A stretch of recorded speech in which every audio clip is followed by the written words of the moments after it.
이런 표현들을 많이 사용하잖아요. 예. 사실은 그거 우리가 그래서 이제 하나님 중심이 옳다고 우리는 생각을 하잖아요. 예. 엄밀하게 따지자면 우리는 하나님 중심이 아니고 예. 그걸 좀 좁히자면은 주님 중심, 또 그걸 또 다시 또 좁히자면은 예수님 중심, 또 그걸 또 좁히자면은 십자가 중심, 뭐 이런 식으로 이렇게 용어가 사실 바뀌어져야 한다는 얘기가 되겠네요. 실제로는 하나님 중심의 신앙이 하나님 중심, 말씀 중심, 성전 중심이 유대교입니다. 그렇죠.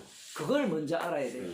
하나님 중심, 성전 중심, 말씀 중심이 유대교예요. 이 SFC 강령이 하나님 중심, 말씀 중심, 성경 오늘날 교회 중심. 교회에 가면 많이 그렇게 표현이 예. 지금 표현으로 많이. 고신처럼 다 이렇게 생각하거든요. 이게 악마입니다. 그러니까. 왜냐하면 방금 하나님을 제가 설명했잖아요. 하나님은 처음부터 유대교식으로 보게 되면 말씀에 근거하면 하나님은 나를 구원하는 하나님이에요. 그래서 하나님 중심 신앙생활을 하자는 자체가 아주 수상한 겁니다. 그러면 어떻게 해야 됩니까? 성경에 하나님 나오잖아요. 분명히 신학에도 나오거든요. 그걸 설명을 해야 되는 거예요. 설명을. 어떻게? 방금 말씀하셨다시피 하나님이 누구를 죽입니까? 하나님 믿는 자들이 예수님을 죽이죠. 예수님을 십자가에 못 박아 죽여버립니다. 이렇게 되면 하나님이 부정당해야 돼요. 그럼 그 자리에 누가 들어가요? 십자가에 못 박혀 죽으신 예수님이 들어가요. 그러면 목사님 예수님 중심이 되면 안 됩니까? 라고 주장을 하잖아요. 예수님 중심도 안 돼요. 왜냐하면 예수님 중심이 되면 사람들은 또 예수를 믿으려고 해요. 그래서 사도 바울 서신에 보면 마지막에는 뭘로 갑니까? 십자가로 가버리는 거예요. 십자가로 가는 순간 십자가 자체가 어떤 기능을 합니까? 부정시키는 기능을 해요. 십자가 자체가 내가 죽었다는 얘기거든요. 십자가를 이야기하는 자체가 내가 못 박혀 죽었고 예수 안에 내가 다시 산다는 거예요. 이렇게 죽은 자가 뭘 믿어요? 죽은 자는 믿을 수가 없어요. 그럼 주 예수를 믿으라는 무슨 말입니까? 그것은 말씀하신 분이 말씀대로 이루어낸다는 거예요. 그러면 주 예수를 믿게 되면 사도 바울이 어떻게 고백합니까? 나는 죄인 중에 개수하다. 이렇게 고백하는 거예요. 근데 교회는 정답을 찾아내어서 아까 태호처럼 다니엘서 5장에 나오는 태호처럼 주 예수를 믿으면 너와 내 집이 구원을 얻습니다라고 가르쳐 주는 거예요. 그러면 그 지식 정보를 알면 구원을 얻는다고 생각하죠. 누구나 그렇게 생각하거든요. 그것은 선악을 아는 지식. 선악과를 먹었을 때 선악을 아는, 선악을 분별하잖아요. 무엇이 선이냐? 주 예수를 믿는 게 선이고 주 예수를 안 믿는 게 악이라는 거예요. 지가 분별을 해서 선을 택해서 내가 구원을 얻겠다는 그 인간의 악마적 본성이 작동하는 겁니다. 그래서 사도행전은 분명히 주 예수를 믿으라 했어요. 그 말씀은 맞아요. 맞는데 그걸 그대로 갖고 와서 내가 믿어서 구원 얻겠다고 하면 지옥 갑니다. 말씀이 그렇게 무서워요. 그래서 무슨 중심이 되어야 되느냐라고 하면 십자가 중심인 거예요. 그 십자가 중심이 되면 그럼 하나님 나라는 날아갑니까? 라고 하면 설명이 됐잖아요. 십자가 중심으로 하나님 나라가 공격을, 이 대적 관계에 있으니까 부정하면서 하나님 나라가 설명되어지는 겁니다. 왕의 개념이 설명되어지고 기름 부은 자가 설명되어지고 조직신학이 설명되어지는 거예요. 모든 것이 십자가 지신 그분의 주되심을 증거하기 위한 배치물들이에요. 그러면 처음부터 하나님께서 계시를 그렇게 하시면 안 됩니까? 라고 우리가 질문을 하잖아요. 맞죠? 처음부터 구약 성경 처음부터 방금 당신이 말한 방식으로 하나님 나라를 설명하면 되지 않습니까? 라고 묻는 사람에 대해서 오늘 우리가 공부할 갈라디아서 4장에 답변을 하고 있습니다. 여기 보면 한번 봅시다. 4장 1절 내가 또 말하노니 유업을 이을 자가 모든 것의 주인이나 어렸을 동안에는 종과 다름이 없어서 그 아버지의 정한 때까지 후견인과 청지기 아래 있나니 말씀이 정말 어려워요. 이게 무슨 말인가 하면 주인은 모든 것의 주인이죠. 상속자는. 그런데 이걸 역사라는 게 길잖아요. 첫 아담부터 지금 예수님 당시까지 사실은 복음이 전파되기 전까지 전 단계를 지금 바울은 어떻게 설명하는가 하면 바울을 통해서 한 인물로 설명을 해요. 한 인간의 생애. 이 성경이 그래서 어려운 겁니다. 우리는 자꾸 나를 집어넣고 싶잖아요. 그렇게 되면 태어나고 죽은 사고 태어나고 죽고 이런 사람들을 다 설명을 하고 싶어 하잖아요. 그런데 갈라디아서 4장에서는 그렇게 설명하지 않습니다. 한꺼번에 상속자가 누구냐? 그는 주인이고 그 주인이 되기 전까지는 어렸을 때는 종과 다름이 없다. 이 얘기를 먼저 이야기를 해버려요. 이 얘기를 하는 이유가 있습니다. 그것은 때가 나오거든요. 여기에 보면 때가 참에 4장 4절에 보면 때가 참에 하나님이 그 아들을 보내사 이런 이야기를 하는 겁니다. 그러면 왜 인간들을 종과 같은 자리에 머물게 하셨는가? 그 이유를 우리들이 먼저 알아야 됩니다. 처음부터 구원 중심으로 성경이 진행되는 게 아니었다는 거예요. 처음부터 아들을 중심으로 세상은 만들어졌다는 겁니다. 근데 이 아들은 어떤 아들이에요? 십자가에 죽으신 아들이에요. 이 갈라디아서 해석을 보면, 주석을 보면 이 아들을 보냈다라고 하니까 하나님의 아들을 보냈다. 말은 맞아요. 근데 그 하나님의 아들이 죽은 아들이에요. 골로새서도 마찬가지죠. 아들의 나라를 옮겼을 때 그 아들은 죽으시고 부활하신 아들이에요. 죽음 없는 아들은 없습니다. 그래서 하나님이 처음부터 이는 내 사랑하는 아들이요 내 기뻐하는 자라고 하는 게 아니라 물세례 받고 올라오실 때 말씀하시는 거예요. 물세례 받으신다는 것은 죄 없는 분이 죄 있는 육신을 입고 십자가에 달려 죽으시겠다는 거예요. 그 죽으심을 갖고 이는 내 사랑하는 아들이요 내 기뻐하는 자라는 겁니다. 달리 말하면 십자가에 죽지 않는 아들은 아들이 아니란 얘기예요. 이런 게 왜 어려운가 하면 우리는 지식이 있어가지고 선악과를 따먹어가지고 예수님은 처음부터 하나님의 아들이기 때문에 영원전부터 계셨지 않습니까? 이 얘기를 자꾸 하고 싶어 하잖아요. 맞죠? 그게 우리의 시간의 논리잖아요. 근데 성경은 그렇게 절대로 설명하지 않습니다. 영원전부터 계신 분이 아들이 맞는데 그 아들은 십자가에 달려 죽으신 아들이에요. 시간 개념이 다 바뀝니다.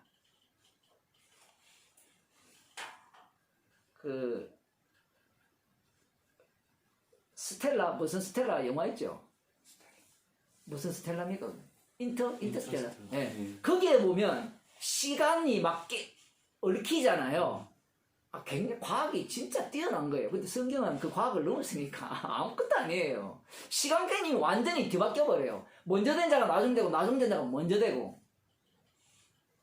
그 인간의 입장에서는 그 똑똑한 자들은 이제 나름대로 그것도 이해가 되네 이렇게 들어가는데 대부분 사람들은 현대 과학 속에서 사로잡혔기 때문에 시간 개념 자체가 과거, 현재, 미래로 이야기한다. 근데 지금은 과학자들이 뭐라고 하면 모든 것이 현재라는 거예요.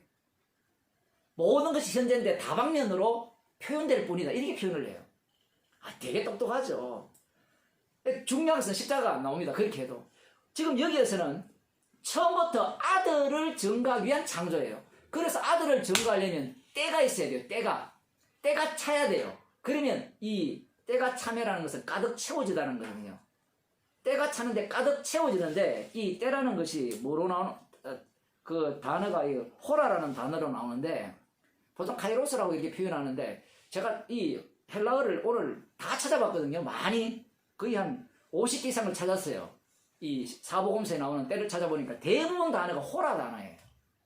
저는 대부분 카이로스인 줄 알았는데 카이로스는 몇 개 없어요. 카이로스가 맞죠?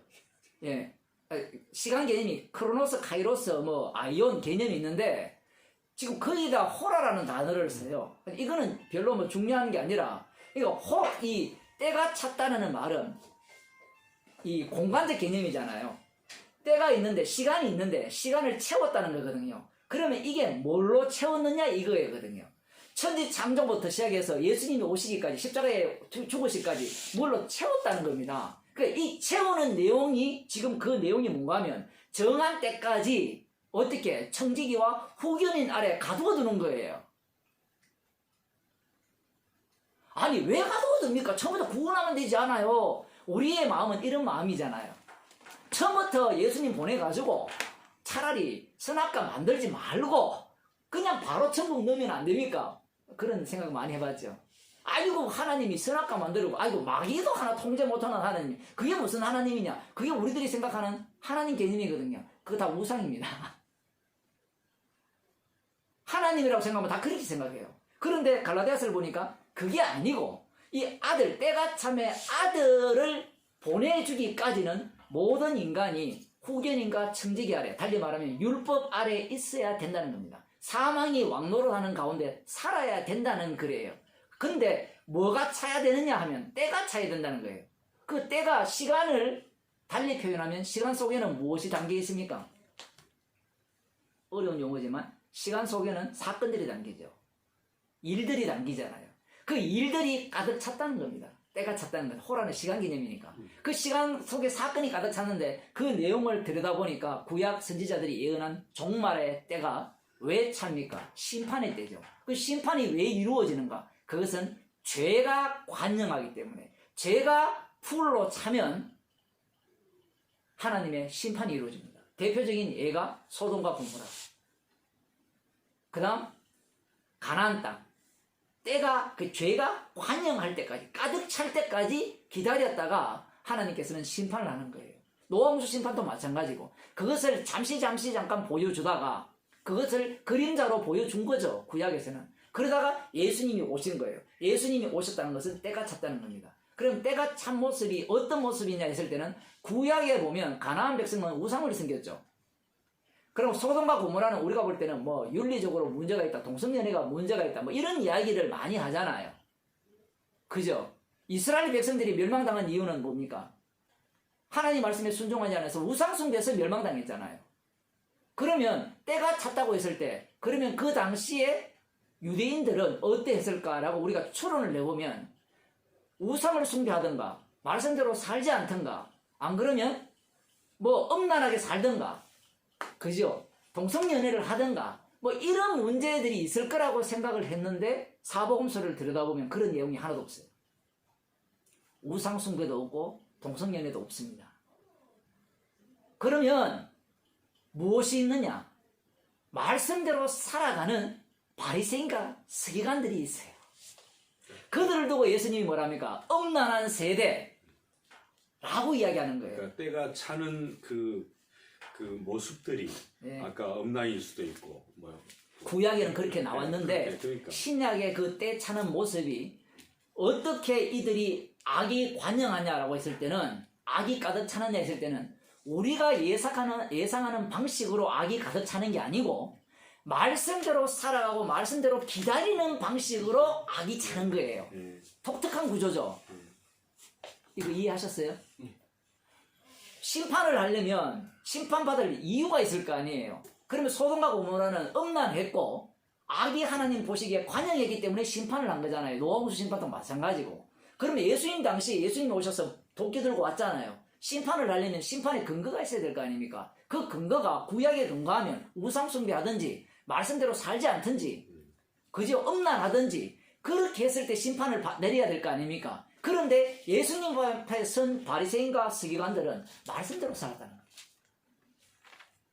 그들을 두고 예수님이 음란하다는 거예요. 음란 개념이 남녀 관계에서 뭘로 바뀌었습니까? 예수님 앞에서 죄인으로 드러나지 않는 모습을 음란이라 이야기합니다. 말씀대로 사는 그 모습을 음란이라고. 그렇죠. 말씀대로 사는 것이야말로 음란인 거예요. 안식일을 지키고 소득의 11조를 하는 것이 음란인 겁니다. 왜? 십자가가 필요 없잖아요. 그 때가 찬 거예요. 그러면 여기에서는 그 다음 질문을 합니다. 그러면 그들이 때가 차기 전까지 그들이 스스로 생각해서 뭔가 개변을 할 수 있지 않습니까? 라고 물으신다면 이 말씀 앞에서는 절대로 그들이 자기 스스로 바꿀 수 없게 되어 있어요. 왜? 아들을 정하기 위한 종 만들기, 가둬두기 때문에 그래요. 이게 정말 어려운 거예요. 이게 로마서로 가면 뭐라고 얘기하는가 하면 야곱은 사랑하고 에서는 미워야 돼버려요.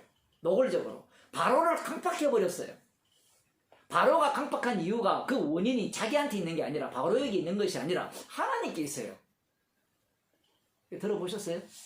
처음 들어봤죠? 그 교회가 마디를 너무 높였어요. 성경에 있는데 뭘 처음 들어봐. 아니요, 목사님 그렇게 생각하시면 안 돼요. 일반 교인들은 그렇게 생각을 해요. 목사들도 그렇게 가르치고. 그렇죠. 왜냐하면 만이교라는 게 있거든요. 만이교. 어거스틴이 믿었던 그 만이교는 마귀의 세력과 선의 세력을 대등관계로 봐요. 그런 사상이 교회에도 있는 거예요. 무슨 얘기인가 하면 하나님은 절대로 마귀를 사용할 수 없다라는 생각을 갖고 있는 거예요. 의식 구조가.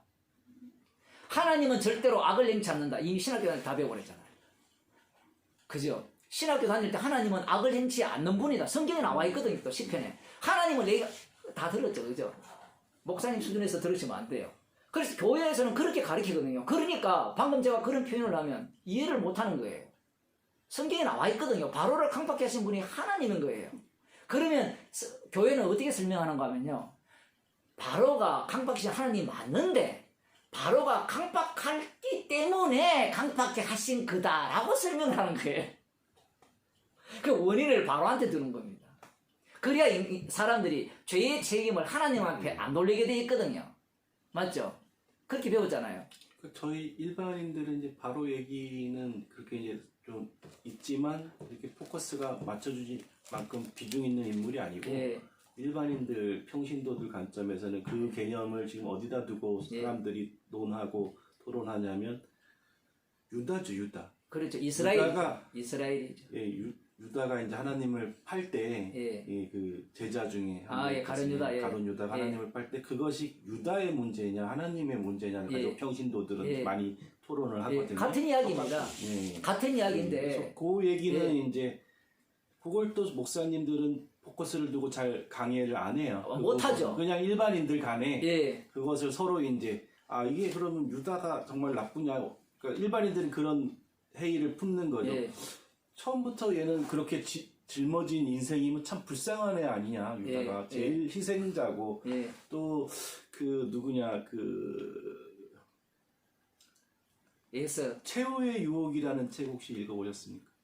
거기 보면은 이제 그 조르바 인간 조르바 쓴 사람인데 그 카자스킨 그분이 쓴 최후의 유혹에 보면 그 가룟 유다 얘기예요. 사실은 이게 예수님과 근데 거기는 이제 가룟 유다를 굉장히 아름답게 많이 표현해 가는 이제 원래는 그 취지가 되게 본질적인 취지로 했는데 이제 교회에서는 그분을 되게 이단처럼 이렇게 성역을 침범한 것처럼 근데 그분은 그런 취지가 아니라 그냥 가상의 소설이지만 이걸 통해서 하나님에 대해서 더 많이 사랑하기를 바라고 썼는데 그 책 때문에 이분은 이제 자기가 죽어서도 거기에 그 조국에 못 뭉치는데 이제 그 가룟 유다에 대해서 일반인들이 갖는 생각과 그런 것들이 거기에서 굉장히 많이 나오거든요. 그래서 가룟 유다는 이제 그분은 이제 좀 그거를 정말 그래서가 아니라 가룟 유다라는 게 이제 하나님의 선택을 받은 애시당초 그렇게 그 역할을 맡은 존재로서 사실은 제일 하나님의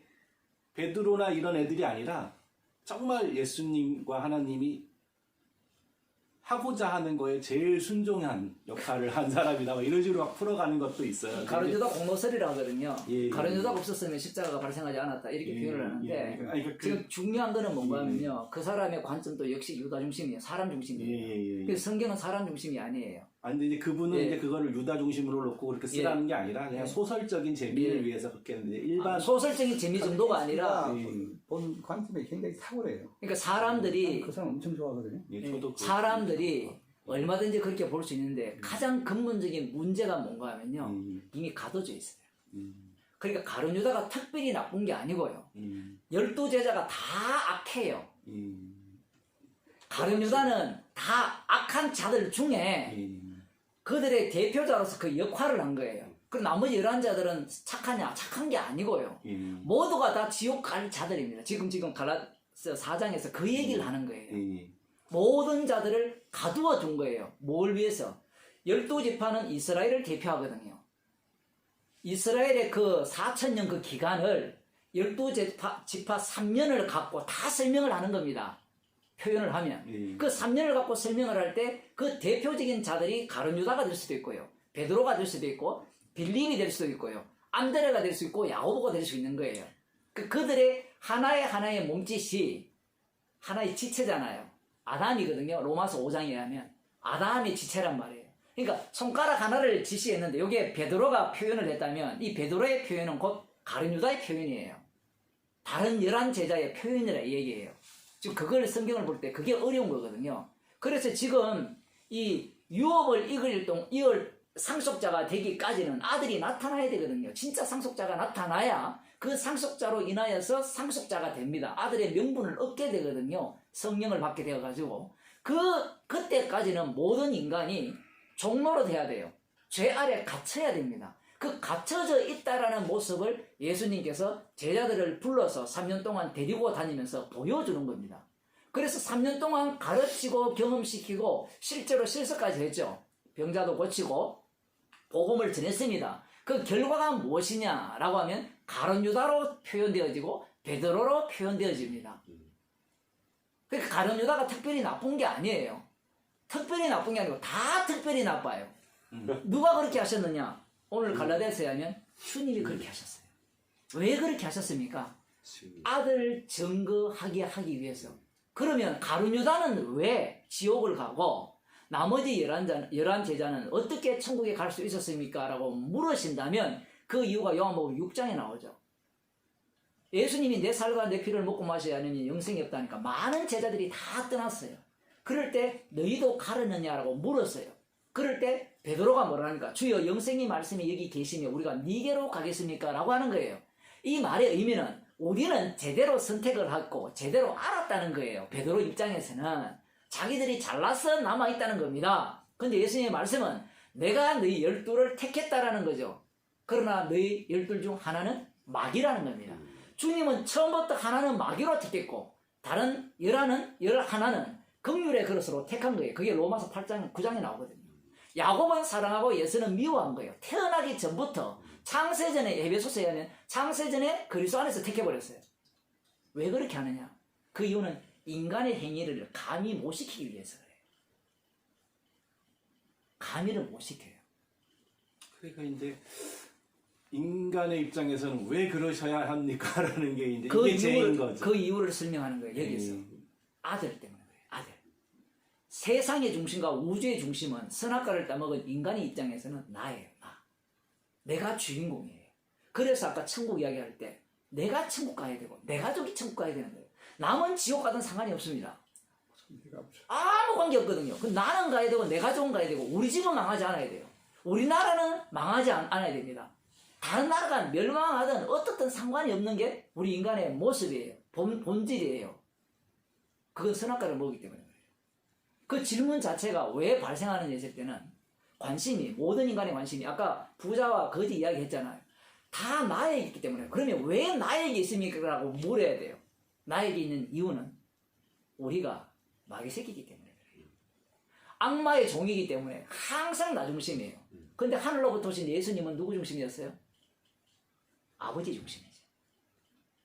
독특합니다. 아버지의 뜻을 이루기 위해서 예수님이 오셔요. 오셔서 자기 목숨을 대성물로 내어줍니다. 이것을 위해서 세상을 만든 거예요. 그래서 때를 채우는데 때가 차기까지 어떻게 모든 인간은 어디에 들어가게 되는가 하면 선악과를 반드시 따먹어 가지고 선악과를 만들었잖아요. 하나님이 선악과를 따먹어서 모두가 다 죄의 종, 그러니까 뱀의 자손이 되는 그 과정 속으로 몰아넣은 겁니다. 몰아넣었어요. 그 몰아넣은 상태는 어느 정도까지 와야 되느냐 했을 때는 아까 설명했듯이 구약에서는 우상숭배 그 정도지만 신약에서는 말씀대로 살아버려요. 사는 것이야말로 진짜 뭐냐? 심판받을 이유가 되는 거예요. 그들에 의해서 예수님이 죽으시는 거예요. 그래서 여기에서 보면 읽어볼게요. 어렸을 동안에는 종과 다름이 없어서 그 아버지의 정한 때까지 후견인과 청지기 아래 있나니 굉장히 좋은 말 같잖아요. 우리가 볼 때는 어렸을 때는 후견인과 청지기 안에 그 보호자 관찰 속에 있다 하는데 실제로는 이걸 달리 표현하면 철저하게 아버지가 정한 때까지 아들이 십자가에서 다 이루기까지는 너희들은 철저하게 어떻게 죄 아래 가두어서 죄만 지어야 돼. 예수님을 죽여야 돼. 이 얘기입니다. 지금. 무서운 얘기예요. 여기에서 어느 인간도 못 빠져나오게 돼 있어요. 그러면 구약에 나오는 선지자들이라는 이런 사람은 어떻게 하나님의 뜻을 알았습니까? 그것은 주께서 뽑아냈어요. 인간의 힘으로는 불가능합니다. 이렇게 가둬버려요. 가둬놓고 그러면 왜 가뒀느냐? 아들 만들기예요. 아들 만들기. 자, 그래서 그 다음 이와 같이 우리도 어렸을 때 이 세상 초등학문날에 있어서 우리 이야기하죠. 우리. 근데 여기에서 우리는 누군가 하면요. 내가 부인되는 우리예요. 갈라디아 처음 할 때 그런 얘기 했거든요. 우리라는 말은 성경에 나오는 우리, 사도 바울 쓸 때 나라고 쓸 때는 내가 부인되는 나고 내가 부인되는 너희고 내가 부인되는 우리가 돼요. 예수님과 함께 죽고 살았기 때문에. 그래서 성도만이 이와 같이 우리도 어렸을 때 이 세상 초등학문 날에 있어서 종로를 하였다라는 이야기를 하는 거예요. 성도만이 자기를 아는 겁니다. 아, 예수님의 십자가에서 완성하지 않았다면 우리는 그냥 갇혀서 지옥 가야 되는구나 라는 것을 아는 거예요. 때가 참에 하나님이 그 아들을 보내사 여자에게서 나게 하시고 이런 표현을 하거든요. 때가 참에. 이 때를 채운 거죠. 창세기 3장 15절에 여자의 후손이 뱀의 머리를 상할 것이다. 이 여자의 후손으로 예수님이 오신 거거든요. 기간이 굉장히 길죠. 그럼 여자의 후손 그 3장 15절 약속을 만들기 위해서 하나님께서는 천지를 창조하신 거예요. 바탕을. 우리가 볼 때는 보통 다락방에서는 이렇게 설명하거든요. 다락방 들어보셨죠? 네. 거기에서는 어디에서 출발하는 거면 천지 창조부터 출발해요.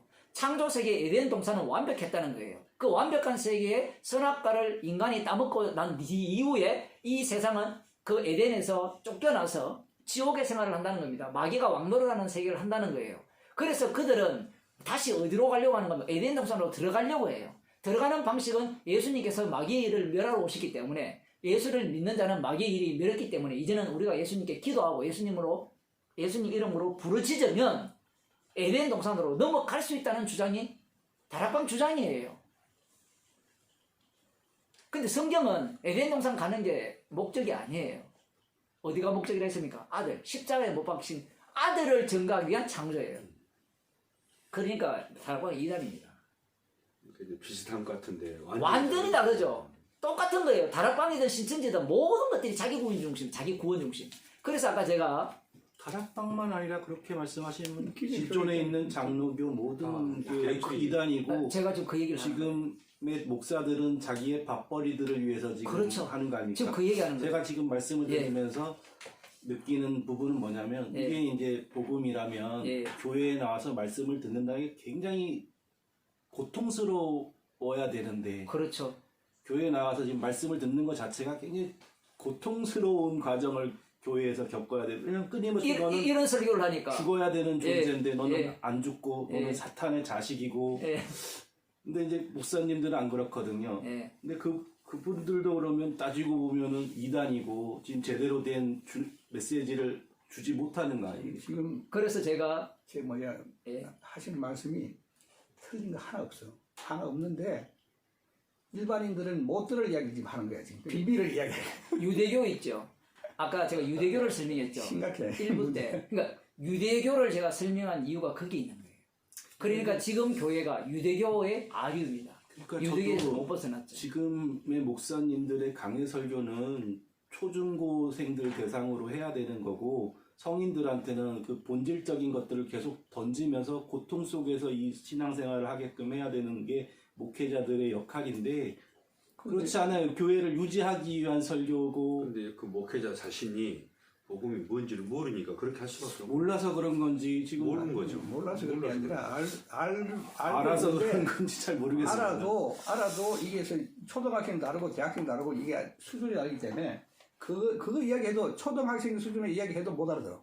문제는 그게 심각하거든요. 아니, 그 몰라서 그러는. 갈라디아서 출발점이 뭐라고 하는가 하면 사람으로 말미암은 것도 아니고 사람에게서 말미암지 않았다 이렇게 복음을 표현하거든요.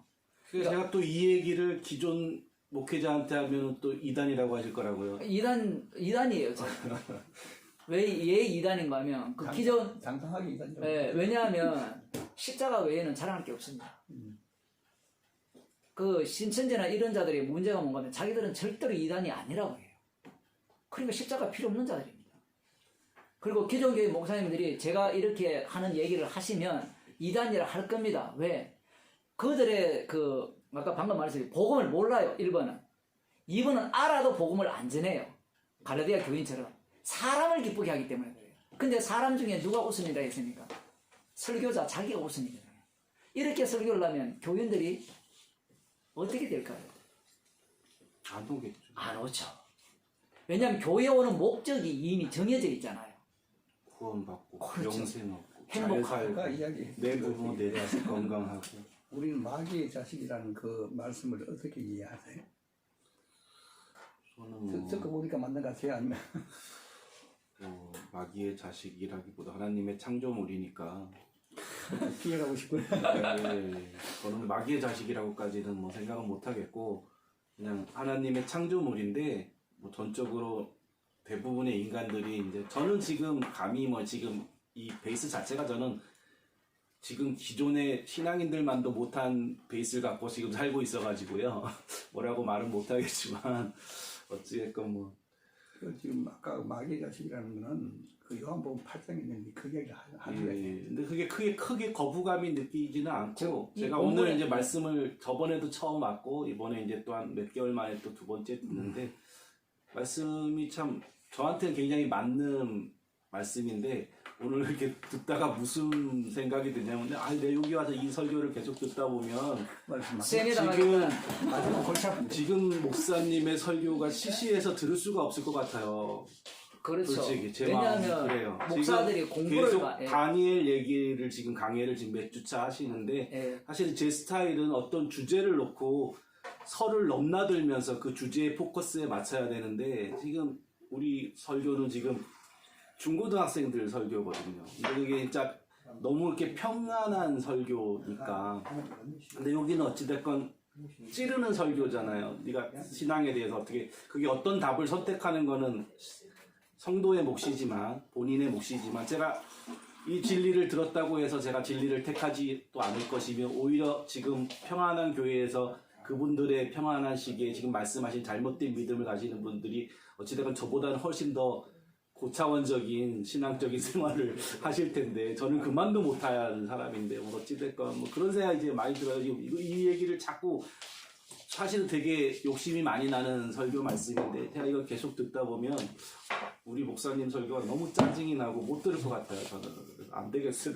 이거 그게 계속 듣기가 힘들고 내가 이야기하는 게 나빠서가 아니라 지금 이분 이야기하는 게 상당히 심각하게 현실적인 문제예요. 이 문제를 지금 해결돼야 되는데 당분간 해결되기 어려워요. 이걸 어떻게 해결할까? 어떻게 이게 해결되겠어요? 그런데 이게 해결 지금까지 어려서부터 우리나라 백성들이 다 배운 설교는 배운- 평안하고 배운 서로 아름답게 배운 섬기고 설교라도 우리가 죽어야 되거든. 계속 그 이야기잖아. 죽어야지 사는데 부활은 원하면서 죽지 않는단 말이야. 그리스도도 함께 십자가에 죽고 함께 살아야 되는데 부활은 전부 이야기하는데 죽지가 않아. 그러니까 내가 안 죽으니까 그리스도가 이루어지지 않는 거예요. 지금 이 갈라디아서에서의 핵심은 하나님의 아들이거든요. 때가 참에 보내신 하나님의 아들, 그 아들의 죽으심이 성경의 중심입니다. 그런데 이제 기존 교회나 목사들이 설교를 할 때 포커스를 어디에 맞추는가 하면 사람에게 맞춰요. 아까 본거 우리 선생님도 말씀하셨다시피 그 사람을 어떻게 하면 기쁘게 할까에 중심이 가 있어요. 그래서 뭐 아까 목사님 말씀하셨다시피 일단 성경을 모릅니다.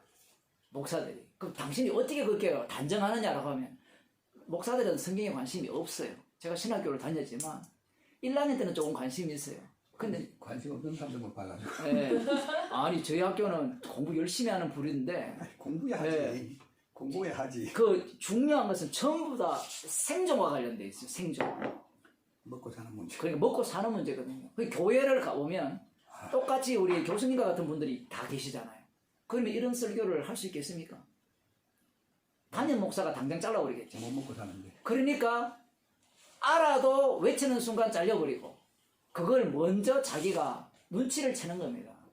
신학교에서 그걸 가르쳐요. 가방 드는 걸 가르치고 장로한테 복종하는 거, 위에 담임 목사한테 순종하는 걸 배워요. 그건 가르쳤기 때문에 배우는 게 아니라 인간의 본능이 자기가 신이 되고자 하고 자기가 살고자 하는 그런 욕망이 강하기 때문에 그래요. 그래야 공자가 죽어야 교회가 사는 거지. 그러니까 이제 그렇게 나설 수 있는 뭐 나이 연세 들어서 사업하다가 어느 정도 뭐 먹고 살고 자녀 다 키우고 신학을 간 사람하고는 얘기하기가 어려워요. 우리 같은 사람들은 그냥 대학을 졸업하고 일반 대학을 졸업하고 대학원을 졸업하고 아무것도 안 해봤잖아요. 할 수 있는 게 아무것도 없어요. 대부분은. 맞죠? 그럼 뭐 하겠어요? 그러면 먹고 살아야 되잖아요. 그럼 목사들한테 내가 여기 있는 어떤 목사님한테 이 이야기를 했어요.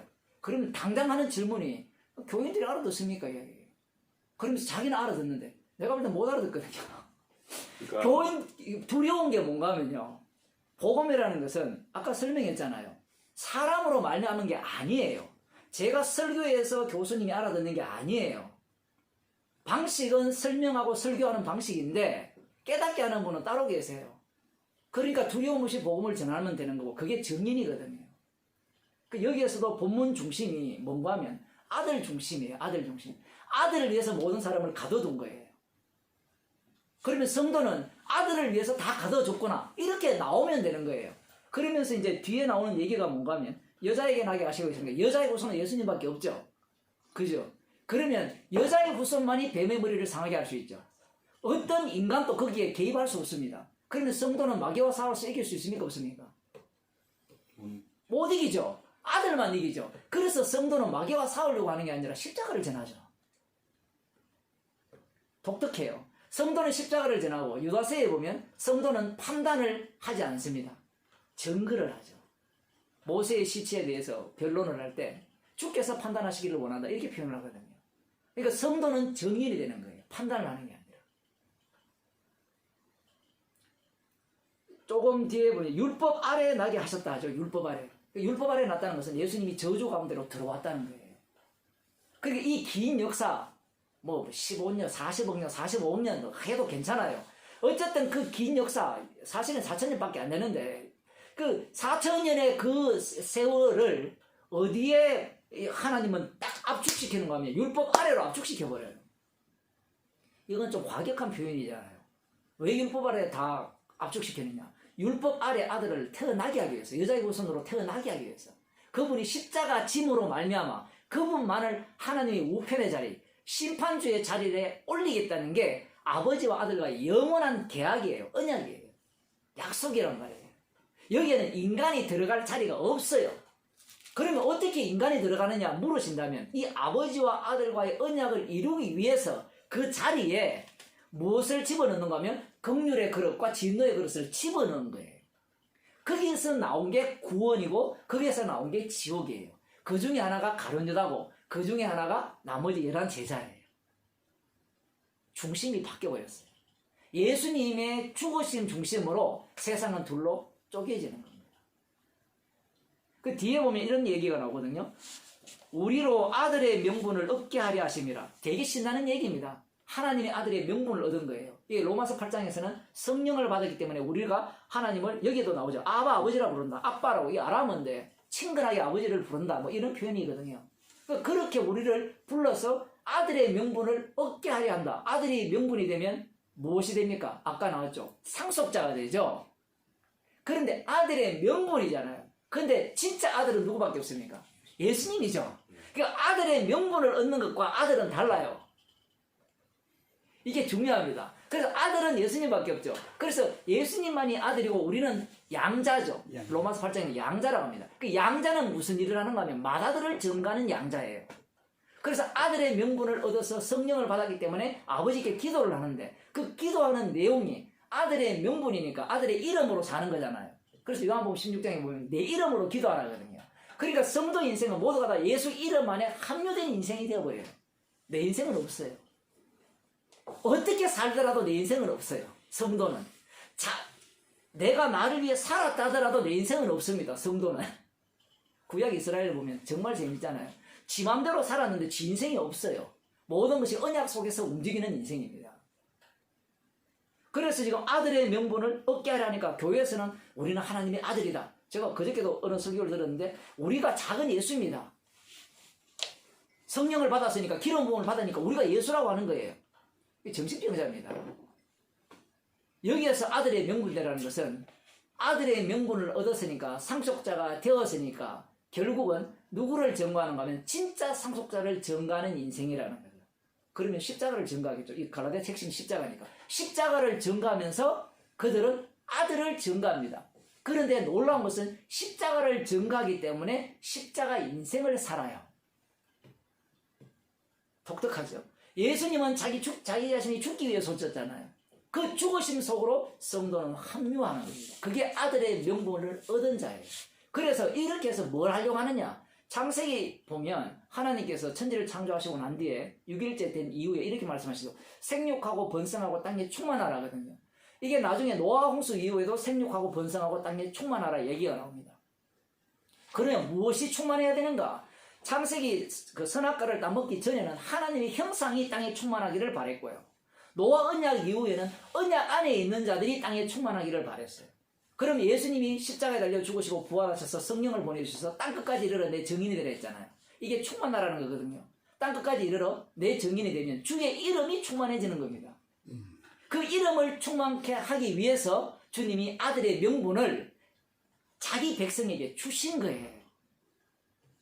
그래서 우리는 나의 증인이 아니라 주님의 증인, 십자가의 증인으로 사는 거예요. 그런데 기존교회 목사들은 중심이 사람에게 있고 사람의 행복, 방금 말씀하셨듯이 구원, 건강, 자식 잘 되는 거, 사업 잘 되는 거 여기에 모든 포커스가 맞춰져 있죠. 근데 그걸 뭐라 합니까? 구약에 다 나와요. 우상 숭배. 지난번에도 오셨을 때 한번 말씀하신 것 같은데 10계명에 보면 제2계명에 너를 위하여 하늘에 있는 것이나 땅에 있는 것이나 아무 형상들 만들지 말라 하잖아요. 우상의 핵심은 너를 위한 거예요. 아까 전에 제가 그런 이야기했죠. 유대교가 멸망받을 이유가 말씀대로 살았기 때문에 멸망받을 이유라 했잖아요. 그런데 말씀대로 산 이유가 뭐냐면 자기를 위해서 산 거예요. 그런데 율법에 보면 그들의 말이 맞아요. 말씀대로 살면 들어가도 복을 받고 나가도 복을 받는다고 되어 있거든요. 그러니까 그들은 함정에 빠진 거예요. 봐, 율법을 주니까 너를 위한 하나님 승김이 나오지. 그게 바로 우상 숭배야. 나를 위한 하나님을 믿기 때문에 그 하나님을 믿는 자들이 예수님을 위한 하나님을 죽여버리죠. 교회가 그걸 모르는 거예요. 목사들이 공부를 안 하는 겁니다. 표현을 하면. 성경을 제대로 공부를 해야 되는데 공부를 안 하는 거예요. 왜? 목회하기 바쁘거든요. 사람 다루기 바빠요. 이제 그 말도 어폐가 있어요, 사실은. 어폐가 그러면 공부하면은 된다는 가능성을 얘기하는 거지. 제 말의 의미가 그런 건 아니에요. 어폐가 엄청 많아. 그러니까 왜냐하면 언어라는 자체가 한계성을 갖기 때문에 그러니까 공부하라는 표현의 의미가 연구를 하면 된다 이런 의미는 아니에요. 문제는 적어도 목사라는 사람은 공부를 해야 돼요. 그게 은혜예요, 은혜. 그거는 맞는 말씀. 네. 왜냐하면 목사가 말씀을 연구 안 하면 뭘 이야기하겠어요? 아침에 이 공원을 돌면서 목사들 머리 되게 아프겠다. 사람들 일일이 신방하고 전화하고 관리하려면 얼마나 골치 아프겠느냐 그러길래 한마디 했죠 제가. 보고만 전하면 되는데 왜 관리하냐고. 제가 지금 우리 여기 모임 팀들 뭐 오래됐지만 전화 거의 안 하거든요. 1년에 한 번? 지금 한국에도 3년 이상을 내가 다니지만 교인들한테 전화통화한 적이 모든 교인을 통틀어서 10번도 안 되는 것 같아요. 5번도 안 되는 것 같아요. 놀러 가자고 전화를 한번 한 거 같고. 이게 자랑 이야기가 아니라 이 복음이라는 이 목사라는 사람은 십자가 복음을 전하는 데 관심이 있어야 되지 사람이 올까 말까 이 말을 했을 때 이 사람이 다음에 올까 말까 그런 걸 생각할 이유가 없어요. 왜냐하면 보내시는 분도 주님이고 가게 하시는 분도 주님이거든요. 이렇게 하면 안 된다. 교회에서는 절대로 이렇게 하면 안 된다 얘기예요. 목회학에서는 철저하게 사람들을 배려하게 돼 있어요. 그러니까 목사가 빨리 머리가 쉬고 정신병에 걸리는 겁니다. 지금 여기에서 성경은 이 너희가 아들인 고로 하나님이 그 아들의 영을 우리 마음 가운데 보내서 아바 아버지라 부르게 하셨느니라 이렇게 표현하거든요. 아들이기 때문에 영을 주셨다는 거예요. 사실은 이게 순서가 안 맞아요. 영이 와야 아들이 되고 영이 왔기 때문에 아바 아버지라 부르거든요. 이 성경도 모순이에요 지금. 그러니까 언어라는 것은 항상 한계를 갖고 있어요. 한계를 갖고 있는데 주님이 한계를 갖고 있는 언어를 갖고 말씀을 하시는 거예요. 여기도 마찬가지죠. 성령을 받았기 때문에 우리가 아들이 되었고 아들의 명분을 얻었기 때문에 하나님을 아바 아버지라 부르게 되었다는 거예요. 그러므로 네가 이후로는 종이 아니요 아들이니 아들이면 하나님으로 말미암아 유업을 입을 자니라 이렇게 표현합니다. 성령을 받았기 때문에 더 이상 종이 아니고 아들이라는 거예요. 아들이면 이전에 종은 어디에 어느 관리하에 있었어요? 청지기 관리하에 있었죠. 율법 아래에 있었잖아요. 율법을 지켜야 돼야 하나님께 영광 돌려야 돼. 모든 것이 영광을, 율법이라는 것이 이렇거든요. 율법이라는 것이 있다는 말은 내가 율법을 지켜야만 하나님께 영광이 된다는 원리예요. 그런 생각을 하시죠. 하나님께 영광을 돌리면 내가 뭘 해야 된다는 게 우리가 갖고 있는 사고방식이죠. 근데 아들의 명분을 얻고 아들이 되어버리면 내가 무엇을 해서 하나님께 영광 되는 건 없습니다. 왜? 주인이거든요. 더 이상 그 청지기 아래에 있지 않거든요. 지금 그 얘기를 하는 거예요. 그러면서 하는 말이 하나님으로 말미암아 유업을 이을 자, 상속자라는 거예요. 하나님으로 말미암아. 여기서 하나님이라 얘기했을 때는 십자가에 신 아들, 이 아들의 아버지 하나님을 이야기하는 거예요. 아들의 죽으심으로 말미암아 유업을 이을 자, 상속자가 된 거예요. 성령이 누구로부터 누가 보내주셨습니까? 예수님께서 아버지로부터 받아서 보내주셨죠. 그 성령을 보내주시는 분은 주님입니다.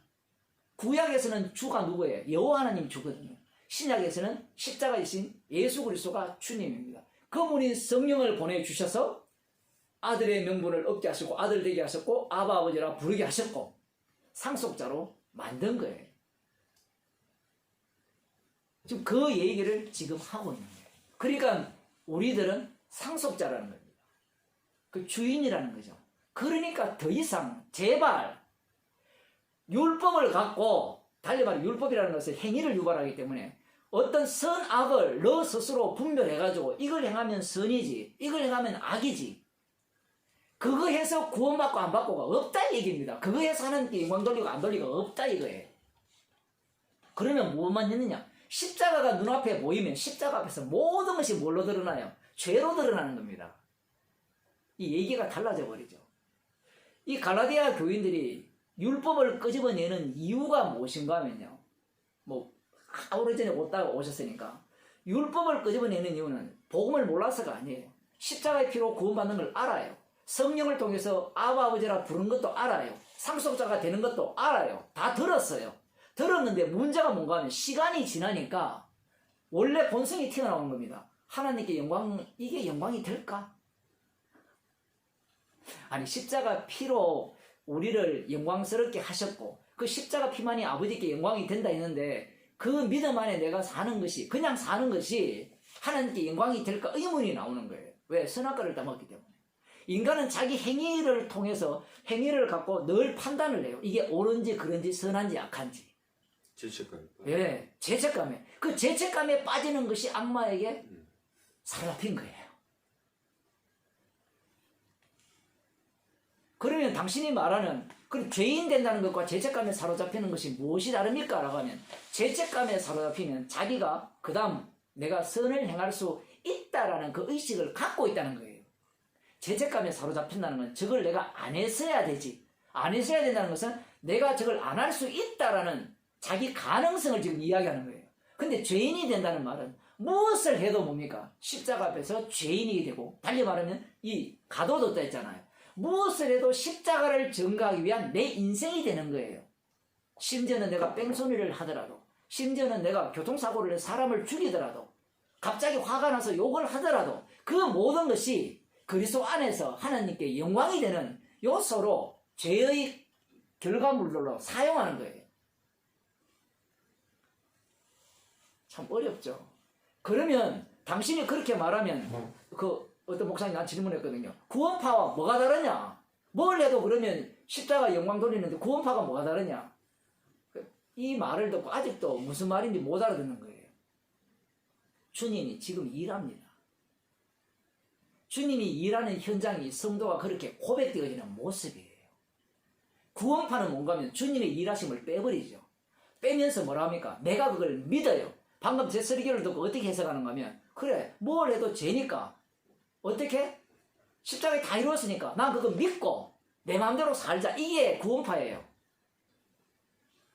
근데 지금 제가 말한 것은 그 얘기가 아니고 뭘 해도 죄고 내 마음대로 살아도 어떻게 돼요? 주님은 반드시 십자가를 전가하는 인생으로 살게 해버리죠. 아까 다니엘 5장 이야기 했잖아요. 말씀을 줬는데 그 말씀 속에 인간이 휘말리게 돼 있지. 그 말씀을 내가 지키고 예비하고 준비해서 뭔가를 할 수 있는 요소는 이 세상에 아무것도 없어요. 그래서 예수님이 그랬잖아요. 너희 머리털 하나라도 희게 할 수 있느냐? 아무것도 못한다니까요. 그러면 사람들이 설교를 들으면서 왜 구원파와 뭐가 다릅니까? 이런 질문을 왜 하느냐 하면 자꾸 자기가 할 수 있다라는 생각을 하는 거예요. 말씀을 들으면서. 뭔가를 할 수 있구나. 그러니까 죄를 지을 수 있구나. 내가 마음대로 살 수 있구나. 이렇게 생각을 하는 거예요. 방금 봤잖아요. 딱 가둬놔 버렸잖아요. 살려지는 인생이 아니라 자기가 살 수 있는 가능성을 전제로 이제 자꾸 하니까 그런 질문을 그렇죠. 생각을 하고 있죠. 그게 악마 속에 살았기 때문에 아는 것은 그것밖에 없어요. 이 설교를 들어도 이 복음을 들어도 똑같아요. 돌아가면 아는 것은 내가 하지 않으면 안 된다는 것밖에 몰라요. 우리는 언제까지? 이 육이 죽을 때까지. 이 육신이 몸이 흙으로 돌아갈 때까지는 늘 그것이 우리에게서 살아서 움직입니다. 죽기 전에 안 된다는 얘기 지금 하고 있는 거예요. 네. 그래서 성도는 십자가밖에 없는 겁니다. 땅에서는 완전할 수가 없어. 이루어지지. 기도합시다. 기도하고 마치고. 하나님 아버지,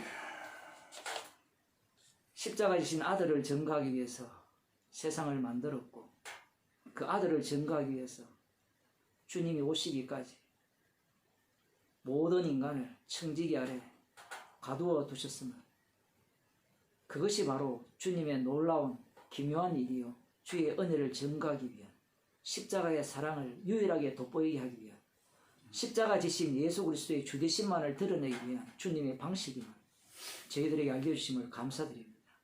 우리의 인생이 이 말씀 안에 살려짐을 저희들이 믿게 하시고 그 속에 살아감을 감사하는 주의 백성이 되게 하옵소서. 예수님 이름으로 기도드려옵나이다. 아멘.